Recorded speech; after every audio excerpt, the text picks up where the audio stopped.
welcome to Byte Happens, the podcast where we dive into the latest trends, insights, and stories from the pioneers shaping the technology industry. I'm your host, Flavia Taborga, and in each episode, I'll be speaking with top innovators, executives, and thought leaders to explore the groundbreaking work happening in the world of tech. For our very first episode, I'm thrilled to have a multi-time founder, operator, and a strategic advisor who's helped scale businesses from zero to over 100 million in revenue. We'll be discussing entrepreneurship in the tech world, the challenges ahead, and what excites him the most about the evolution of technology. Stephen Kwong, welcome to Byte Happens. Thank you for being here today. It's an honor to have you as our first guest. How are you today? I'm doing great, Flavia. It's a pleasure to be on this show with you. I'm excited to share what I can about my experiences. A lot of war stories, a lot of scars. So hopefully those experiences can help other people navigate and overcome challenges as well. Thank you for having me. Thank you, Stephen. You know, your story honestly reads like a movie, coming to the US as a refugee, starting your first business when you were only 12 years old, and later starting a record label to fund college. Can you give the audience a bit of background about yourself? Because I'm sure that had a major impact on your career. Sure thing. My name is Stephen Kwong. I'm a multi-time founder and also go-to-market advisor for many companies, primarily in the tech space, but also in the SMB and retail space as well. I do it all. I came to this country as an immigrant refugee when I was very, very young. My family was on welfare. We were very poor. We landed in Michigan after being housed in refugee camps in Asia. And we lived there for about a year. And then it got too cold, never saw snow before, so we migrated to California, landed in San Francisco, lived there for about a year, and then moved to Oakland. And I grew up and went to school in Oakland ever since. During that time, I was really involved in anything that had to do with acclimating myself to the local culture.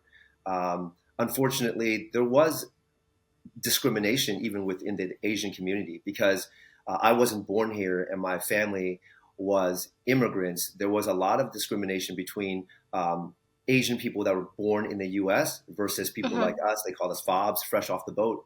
So I had to look for sources of connection to other people. And fortunately for me, the welcoming culture was the Black community, and we were very much entrenched into hip hop. It was the emerging hip hop scenes. I'm going to date myself. This is like early 90s. They call it the golden age of hip hop. From there, I learned how to DJ, put vinyl records on turntables and scratch. And at 12 years old, I started performing and started a DJ business that eventually was able to help me pay for school. So that was the catalyst for all of my other entrepreneurial ventures. Yeah, that's great. That's great. That's a great story of, like, you can tell you've overcome so much. And, you know, there's a lot of stories of highly accomplished people who in past experiences maybe were exposed to different fields and that ended up shaping their mindsets. Do you think this was the case with you? Do you think music and ended up influencing the way you approach leadership, the way you solve problems in tech? That's a great question. The short answer is yes, but I'll give you a longer answer as well. You know, before the luxury of having the internet, the communications and marketing was really, really hard. It was a hands-on approach, and you really had to get in front of people. So after building my DJ business, I started to dabble into music production as well. Back in the days before having the luxury of the internet and quick connections, you actually had to get in front of people physically to promote anything. So as I was building the DJ business, I also started to dabble in music production, primarily making beats. And eventually we built a record label and started promoting hip hop groups in the Bay Area. And the way that we had to do that was we had to go to dances or other people's concerts, and we would have to do ciphers in the parking lot and have audio cassettes ready to sell and try to promote it that way. So that's like really, really hardcore, like hands-on, like on the streets level promotions. And as you can imagine, you get rejected all the time. No, I don't want to listen to this. What is this? Get out of my face. So having that experience really taught me that it's just a math problem, really. If you do it enough times, you get better at doing it. And if you do it enough times and you have conviction about the product that you're producing, whether or not it's good or bad is kind of besides the point. But having conviction around the product allows you to have the ability to interject yourself into a conversation and start to market yourself as the best thing since sliced bread. So that is a really, really fundamental lesson that I learned early on. That's amazing. And do you think this conviction and resilience, do you think these are skills that can be teachable, or do people have to learn this skill that way, or in a hard way? Yeah, I'm a firm believer that these skills are teachable, but it requires a couple of things before we start the education process. I'm a firm believer in this pyramid or this trifecta scheme, which is your mind that makes up the intelligence, and then the physical body that makes up the physical capability to do things, and then some level of a higher plane. Some people call it spirituality, some people call it religion, some people call it God. It doesn't really matter. But there's something outside of us that's greater, that's benevolent.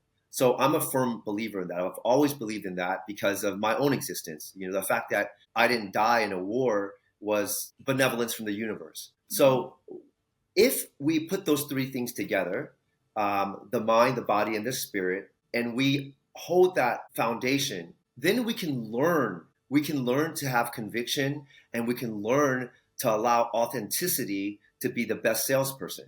Because oftentimes when I help other founders and CEOs and executives with problems, I often find that without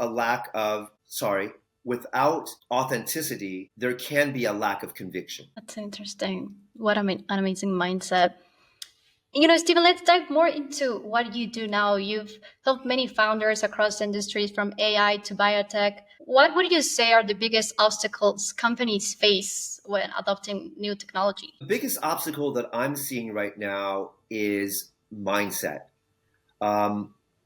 More often than not, when I do surveys and interviews with teams within organizations, I often find that some people start their mindset from a place of can't.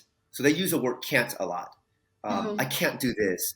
That can't be possible. We can't do that. So my perspective is that instead of starting from the place of can't, start from the place of everything is just a moment in time. I may not be able to do this right now, but this isn't always going to be true. This isn't a perpetual problem. So I'll give you an example. Maybe 5 years ago, someone says, oh, I can't get that information right now. That's going to take weeks of research. Well, today, that's no longer true because you can go on the internet and put in ChatGPT and literally get answers instantaneously. Yeah.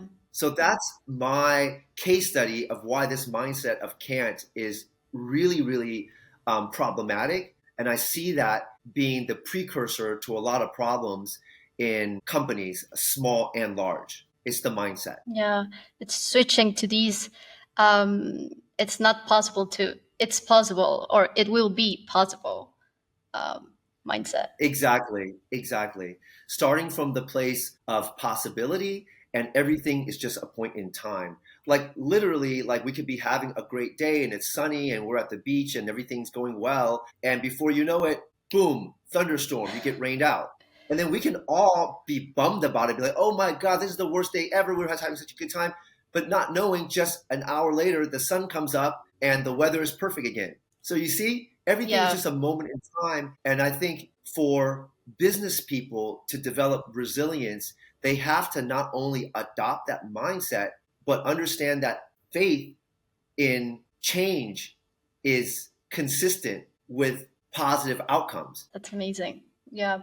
And what would you say are the biggest technology trends that combined with this mindset are going to be driving the change in the future years ahead? Yeah, I'm going to sound like a broken record, but definitely artificial intelligence, AI.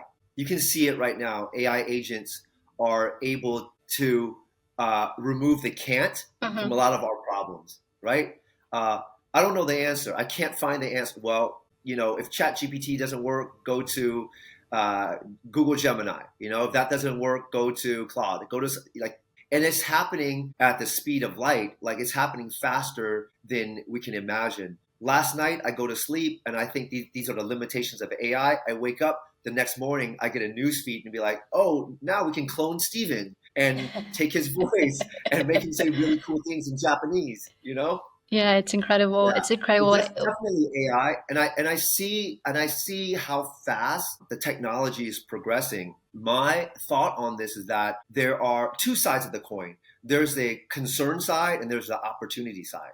And I think, to be fair, I think we're still quite early because it took like 15 years to get from zero to where we are now. And I think the next 6 months we'll have more progress in the last 15 years. Yeah, for sure. And do you think there's a limit of what entrepreneurs can do with AI right now? There is a limit. There is a limit. I think AI is really good in terms of information collection, information curation. The large language models are constantly learning from all the inputs. But as an owner of a company, a founder of the company, the AI can't be you in terms of your authenticity. It doesn't know the struggles that you've been through. It doesn't know the challenges that you're going through every day. It doesn't know that after every board meeting, you're crying at lunch in your car by yourself. AI doesn't know these things.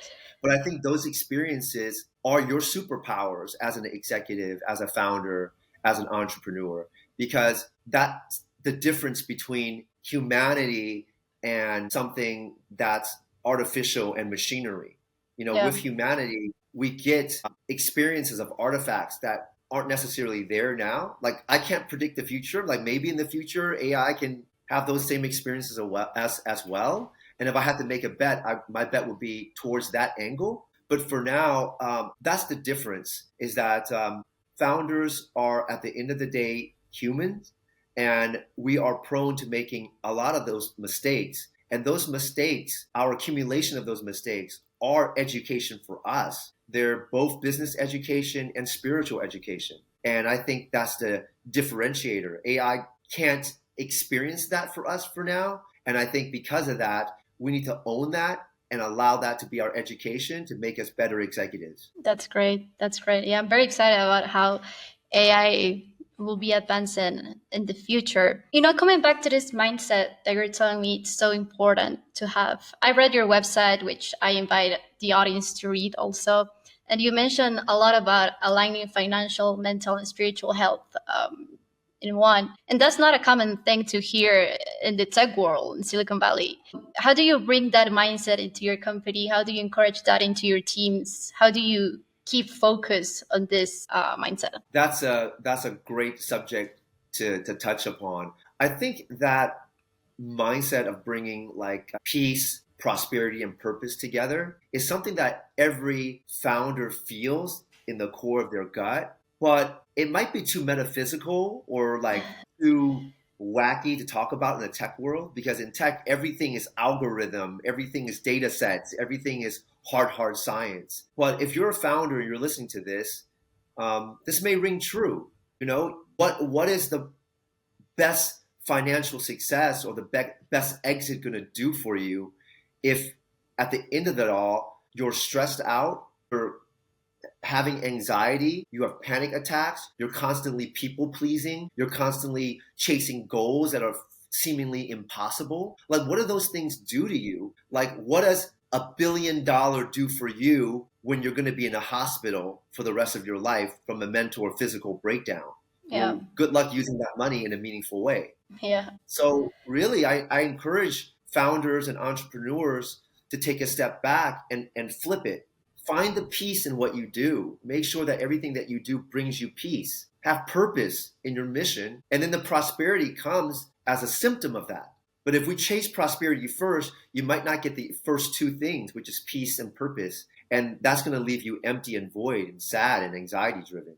Yeah. I've been there 1,000 times before. These are all war scars that I have. And that's one of the best values that I can bring to the people that I coach, is that I'm honest about the subject. And make no mistake, we do work on the tactical stuff as well. The financials, go-to-market strategy, all of those things are also in play, but they're running parallel. Yeah. Are there any small daily tasks or routines founders could follow like meditating, maybe journaling to keep this peace, try to find this peace in these chaotic days? Definitely. Um, what you discussed are true. Meditation, journaling, I recommend all of those things as well. But my biggest thing is movement. Life is movement. The universe is always moving. At a subatomic level, at the quantum level, things are moving. So as a founder, I encourage you to move. If it means, walking around when you're doing your Zoom call, or what I just did today, I went to the local park and I ran up a hill and did a hike jog combo for 30 minutes. And it was really, really difficult. It was really, really hard. And I sweated a lot and my heart was racing, pounding out of my chest. But I encourage those things because it teaches us to continue to not allow inertia to hold us back. So movement, physical movement, not just movement of thoughts, but movement of the physical body. I think that is core. You have to do that on a consistent basis. If you can't do it every day, do it 3 times a week. Yeah. But you got to move. Yeah, that's amazing. It trains your mind and your brain to do hard stuff so you can keep going. That's Yes. amazing. That's amazing. Steven, looking ahead, how do you see entrepreneurship and technology mixed in the future? Do you think every entrepreneur should adopt technology, AI? Yes. I think in the future, we're going to have a shifting of core functions and responsibilities within startup companies as well as larger organizations. I think in the future, we are going to be working hand in hand with an AI agent. So instead of just Flavia producing the podcast and hosting Steven, in the future, it will be Flavia and Flavia's agent producing the show, and then Steven and Steven's agent answering those questions and prepping the script for that. I think that's what's going to happen in the future. This is a very pragmatic way to think about it. I do think that as entrepreneurs, we need to be ready for the inevitable, which is there's going to be a shift in the human culture's attitude towards AI. Some people will look at it from a very dystopian perspective, a doomsday perspective. Oh my God, they're taking jobs away from us. Like, we hate these robots, And then there's going to be another attitude, which is like, oh, this is the greatest thing. I don't longer have to clean my room. I can just call in R2D2 and he's going to come in and sweep everything up, make everything perfect. But the truth of the matter is that the reality is that we're going to be teetering on the spectrum for quite a bit. So as entrepreneurs, I suggest that we look at both sides with a realistic perspective. Where are we now? What are we able to take advantage of now? And then also think about the future. What are the dangers of adopting AI and what are the benefits? Because I don't think that thinking one way on this polarity or another way on this polarity is helpful. I think we have to be aware of the opportunities and the threats at the same time and make good decisions, good judgments about the business that we're growing and its presence within the larger ecosystem of the marketplace, which now has AI artifacts all over. Those are great insights, Stephen. And for our listeners, what advice would you give to someone who has an idea of a company and wants to break into the industry of tech, but doesn't know where to start, maybe? Definitely find good technology partners. And full disclosure, I am going to give a little bit of a promo to Waverley just because I've worked with Waverley many times through many of my business ventures. Find a company like Waverley, a company that is invested in producing the best technology and being honest with you about progress and having very strong communication relationships and engagement with you. These type of partnerships are hard to find, but they do exist. Like do your due diligence, talk to Waverley, talk to another company, find a good partner that can deliver not only on the product, the technical output, but also are going to be vested in you by building trust and communications. That's what you need if you are a founder looking to build something on the tech side. That's great advice. Thank you, Stephen. This has been such a fantastic conversation. Before we wrap up, where can our listeners find you or follow your work? Yeah, so I'm active on Instagram. You can go to Steven_Kwong. That's my profile on Instagram. I'm also active on LinkedIn. Same handle, Steven_Kwong. If you DM me on both of those platforms, I'll respond to you right away. I'll also have my website, stephenkwong.com. What I do is I help people overcome challenges to find peace, purpose, and prosperity. Whether you are a $100 million company or you're just a solo entrepreneur starting out, if you have some challenges, let's discuss. Amazing. Thank you again, Stephen, for joining us today. This was a masterclass on entrepreneurship and mindset. And to our listeners, thank you for tuning in to Byte Happens. If you enjoyed this episode, be sure to subscribe, leave a review, share it with your network. You can follow us on our social media channels for updates and upcoming episodes. I'm Flavia, and we've got more incredible tech leaders joining us in the next sessions. I'll see you next time, and until then, remember, Byte Happens.